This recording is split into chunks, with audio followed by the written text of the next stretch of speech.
Hello, NEET PG aspirant. Myself Kumar Madhav from NEET Predictor Bangalore, India's one of the top most highly rated NEET counseling advisor. आज का ये video उन सभी NEET PG aspirant के लिए काफ़ी important होगा जो जिनके मन में बहुत सारे डाउट्स आ रहे हैं या फिर जो कुछ मार्क्स के कारण जिनका कट ऑफ छूट गया है या फिर जो एलिजिबल नहीं हो पाए। तो अभी मुझे बहुत सारे कॉल्स मैसेजेस आ रहे हैं कि क्या इस साल कट ऑफ रिडक्शन होगी, रिवाइज कट ऑफ आएगी। हाँ, इस साल आएगी रिवाइज कट ऑफ रिडक्शन हर साल होगी। अगर आप पिछले कई सालों का ट्रैक देखें, जब से नीट पीजी स्टार्ट हुई है, हर साल कुछ ना कुछ कट ऑफ रिडक्शन होती है। So what is cut off reduction? Cut off reduction मतलब अभी राउंड 1 राउंड 2 के बाद बहुत सारे सीट्स होते हैं जो नॉन क्लिनिकल ब्रांच हो, पैरा या प्री क्लिनिकल ब्रांच, या फिर जो प्राइवेट कॉलेजेस या कुछ गवर्नमेंट कॉलेजेस के क्लिनिकल ब्रांच भी होते हैं या एनआरआई सीट होती है, वो वैकेंट रहती है। तो उसको फिल करने के लिए MOHFW, ministry of health and family welfare, और NB और MCC, ये तीनों मिलके एक डिस्कशन, एक मीटिंग करती है कि अभी कितने सीट्स वैकेंट है और कितनी इन सीट को फिल करने के लिए और कितने कैंडिडेट को क्वालिफाई करना चाहिए ताकि सारा सीट फिल हो जाए। जैसे हम लोग लास्ट टू लास्ट ईयर की डेटा देखेंगे तो उसमें रिवाइज कट ऑफ 0 परसेंटाइल हो गई थी, और लास्ट ईयर नीट एसएस में भी 0 परसेंटाइल हुई थी। उसका 0 परसेंटाइल का मतलब जितने भी कैंडिडेट जिन्होंने नीट पीजी या नीट एसएस का एग्ज़ाम लिखा था, वो सारे के सारे कैंडिडेट एलिजिबल थे नीट काउंसलिंग अटेंड करने के लिए।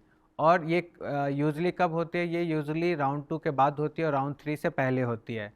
तो अब कट ऑफ रिडक्शन आपको समझ में आ गई है, और वो कैंडिडेट जो वेट कर रहे हैं कट ऑफ रिडक्शन का, उनके लिए गुड न्यूज़ है कि कट ऑफ रिडक्शन जल्दी होने वाली है। और ये स्टेट के राउंड 2 के रिपोर्टिंग के बाद होने की चांसेस बहुत ज़्यादा हैं। सो ये कट ऑफ रिडक्शन होना मोस्टली पॉसिबल है और जल्दी होने वाली है। So candidate who are waiting for cut off reduction, what they have to do now, उनका प्रिपरेशन क्या होना चाहिए जो कट ऑफ रिडक्शन के लिए वेट कर रहे हैं? तो सबसे पहले वो शॉर्ट लिस्ट कर ले कि उनको कौन सा सब्जेक्ट चाहिए, कौन से सब्जेक्ट में अप्लाई करना है। इसके साथ साथ जहाँ पे भी अप्लाई करना चाहते हैं उसको लेकर के जो रिलेटेड रिक्वायर्ड डॉक्यूमेंट की लिस्ट होती है, वो आप एक बार गो थ्रू करें और उनकी एक लिस्ट बना के ओरिजिनल डॉक्यूमेंट और जेरोक्स डॉक्यूमेंट का कॉपी अपने पास रखें, जो कि रजिस्ट्रेशन के टाइम पे आपको काम आती है। और इन सारे डॉक्यूमेंट्स का एक स्कैन कॉपी बना के भी आप पेन ड्राइव में सेव रखें। इसके साथ साथ एडमिशन के टाइम पे, जब कॉलेज आपको अलॉट हो जाएगी उसके टाइम पे जब आप रिपोर्ट करने जाएंगे तो आपको कौन कौन से डॉक्यूमेंट की ज़रूरत पड़ती है उसकी भी लिस्ट आप रेडी रखें, और सारे डॉक्यूमेंट्स अपने पास अभी रेडी रखें। इसके साथ साथ आप शॉर्टलिस्ट कर ले उन सब काउंसलिंग अथॉरिटी को जहाँ पे आप अप्लाई करने जा रहे हैं, चाहे वो स्टेट काउंसलिंग अथॉरिटी हो, ओपन स्टेट हो, या आपका खुद का स्टेट हो, या फिर ऑल इंडिया काउंसलिंग हो। तो इनको आप शॉर्टलिस्ट कर ले, क्योंकि आप एक साथ में बहुत जगह पे अप्लाई नहीं कर सकते हैं। मोस्टली जब आप क्वालिफाई होंगे, अगर कट ऑफ रिडक्शन अभी इमीडिएटली हो रही है, तो आपके रैंक पे, अगर आप क्लिनिकल ब्रांचेस देख रहे हैं तो प्राइवेट कॉलेजेस में सीट अवेलेबल होंगे, क्योंकि आपकी रैंक थोड़ी हायर साइड में है। सो आपको ट्यूशन फीस के साथ भी रेडी होना है। और if you are planning to apply for private college in multiple state, then be aware of their counselling rules और various fees to be paid at the time of registration. इसके साथ साथ बहुत सारे मैक्सिमम स्टेट काउंसलिंग में या फिर all India counselling में अगर आप प्राइवेट या डिम्ड के लिए अप्लाई करना चाहते हैं तो उसके लिए आपको सिक्योरिटी डिपॉजिट पे करनी पड़ती है। तो आप जितने जगह अप्लाई करेंगे उतने जगह की आपकी सिक्योरिटी डिपॉजिट पे करनी पड़ेगी। और अगर आपको मल्टीपल काउंसलिंग में सीट अलॉट हो जाती है और आपको ज्वाइन एक जगह ही करना है, तो उसको लेकर के आपको अवेयर रहना पड़ेगा कि आपके 2 लाख या 1 लाख जो भी आप सिक्योरिटी डिपॉजिट पे कर रहे हैं, कहीं वो फॉरफिट ना हो जाए अगर आप प्राइवेट के लिए अप्लाई कर रहे हैं। या फिर गवर्नमेंट में आप 10,000 25,000 जो भी आप पे करेंगे, उसके लिए भी आप अवेयर रहे कि वो आपका लॉस ना हो जाए। इसके साथ साथ आप जो काउंसलिंग की जो डेडलाइन वगैरह आएगी उसको फॉलो करते रहना है। और आपको अभी सबसे इम्पॉर्टेंट एक चीज़ करना है कि आपको राउंड 1 और राउंड 2 जो भी काउंसलिंग में आप अप्लाई करने जा रहे हैं, चाहे वो ऑल इंडिया हो या स्टेट काउंसलिंग हो, उनकी क्लोजिंग रैंक क्या रही है अभी इस राउंड में, राउंड 1 और राउंड 2 में। इसके साथ साथ आपके कैटेगरी में कितनी सीट है, आपके कैटेगरी अगर है तो उसमें क्लोजिंग रैंक क्या रही है। तो इसके साथ साथ अंडरस्टैंडिंग द काउंसलिंग प्रोसेस, आपको अभी ही काउंसलिंग प्रोसेस को पूरी कंप्लीटली अंडरस्टैंड करके रखनी पड़ेगी।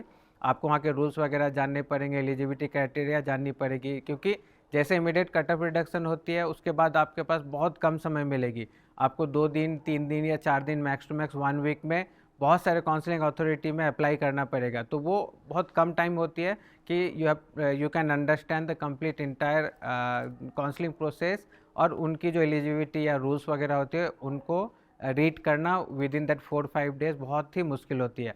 तो अभी कट ऑफ रिडक्शन की ऑलरेडी एक मीटिंग हो चुकी है, बट वो डिसाइड नहीं हुई है कि एग्जैक्ट कट ऑफ स्कोर क्या रहेगी। ये राउंड 2 की रिपोर्टिंग के बाद वो डिसाइड करेंगे। तो इस बार मैं 0 परसेंटाइल का I am not 100% sure, but cut off reduction बहुत ही अच्छी होने वाली है। वो 10 परसेंटाइल मतलब या 15 परसेंटाइल के आसपास में रहेगी। इसके साथ साथ आपको जितने भी सीट वैकेंसी है, जो नॉट अलॉटेड सीट है या फिर कुछ कैंडिडेट ने ज्वाइन नहीं किया, उसको भी ट्रैक करते रहना है। काउंसलिंग अथॉरिटी के जो भी काउंसलिंग अथॉरिटी है, चाहे वो स्टेट हो या ऑल इंडिया, उनके वेबसाइट पे राउंड 1 राउंड 2 की सीट मैट्रिक्स दी गई थी। इसके साथ साथ अभी जो एनएमसी के वेबसाइट में सीट इंक्रीमेंट दी गई है, वो भी आपको ध्यान में रखना है। आपके कैटेगरी में कितनी सीट नेक्स्ट राउंड में राउंड 3 में आ रही है, वो भी आपको ट्रैक करना है। मतलब जहाँ पे भी आप अप्लाई करने जा रहे हैं उनको आपको ट्रैक करके रखना है। इसके साथ साथ आपको कुछ बैकअप ब्रांचेस भी रखने हैं। ऐसा नहीं कि आप 1 या 2 ब्रांच के ही भरोसे बैठे रहे, बाद में पता चला कि आपको दूसरी ब्रांच मिल रही थी बट आपने उस पर ध्यान ही नहीं दिया। तो आप अभी जितने मैक्सिमम ब्रांच जिसके लिए आप कंफर्टेबल हैं उनको आप शॉर्ट लिस्ट करके रखें। और इसके साथ साथ which all state you are going to apply and जहाँ पे चांसेस वेरी हाई हैं उनको आपको ध्यान में रखना है। तो ये तो थी काउंसलिंग से रिलेटेड कहाँ पे आपको क्या क्या प्रिपरेशन करनी है। अब मैं आपको एक्सप्लेन करने जा रहा हूँ कि कट ऑफ रिडक्शन के बाद क्लिनिकल सीट आपको कहाँ कहाँ पे मिल सकती है। देखिए, जिनके रैंक 1,30,000 या 1,28,000 या जो अभी क्वालिफाई होंगे, ऑब्वियसली अगर आपको अपर क्लिनिकल ब्रांच चाहिए जैसे रेडियो, डर्मा, मेडिसिन, अगर आपके पास एनआरआई कोटा है तो बहुत सारे मल्टीपल ऑप्शंस रहेंगे। बहुत सारे स्टेट में अभी एनआरआई सीट फिल नहीं हुई है।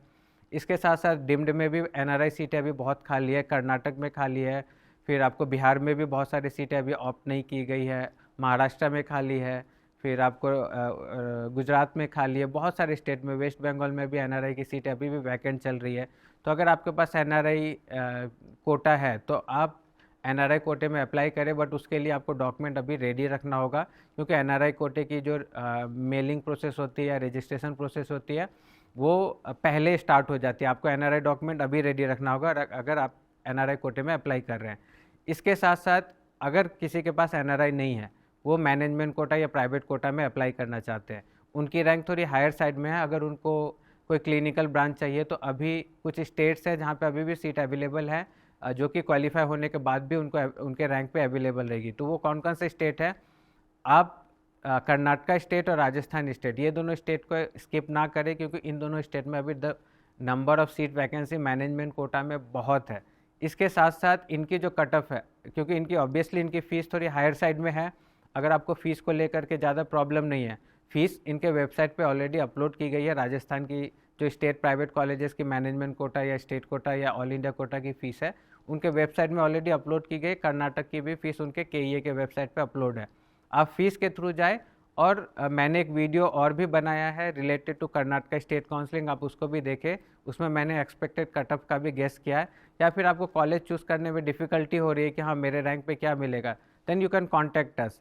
अगर आपका रैंक 1.7 1.8 लैक्स तक भी है, आप एनआरआई में अप्लाई नहीं करना चाहते हैं, तो आप कर्नाटका स्टेट और राजस्थान स्टेट को स्किप ना करें अगर आपको क्लिनिकल ब्रांच चाहिए। तो ये तो थी लाइक एक शॉर्ट डिस्क्रिप्शन।